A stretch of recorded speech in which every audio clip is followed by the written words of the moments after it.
asked to go over to this facility on Langley Air Force Base where the NSA was bringing in the information from the lunar orbiter. And so I packed up some tools. I went over. I went into the facility. A couple of officers took me into this hangar. It was a very large hangar.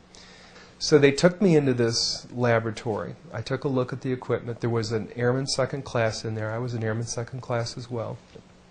At the time, I didn't know what the real purpose of this darkroom and this operation in this facility was.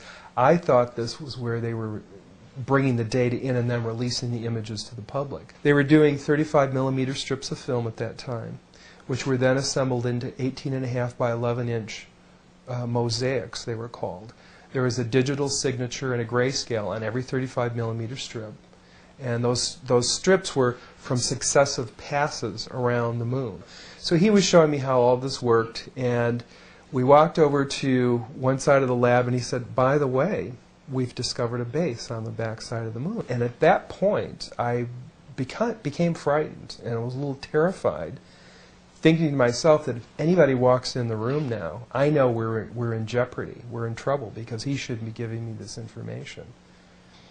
And then he pulled out one of these mosaics and showed this base, which had geometric shapes. There were towers, there were spherical buildings, there were very tall towers, and things that looked somewhat like radar dishes, but they were large structures.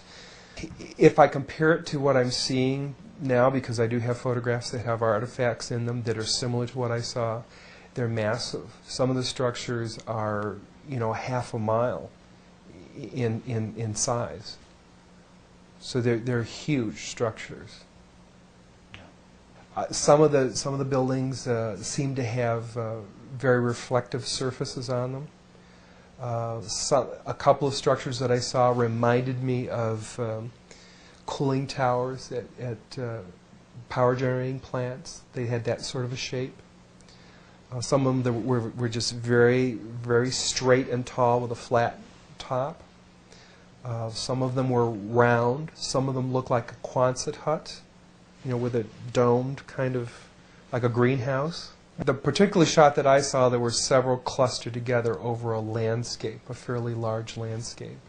I didn't want to look at it any longer than that because I felt that my life was in jeopardy.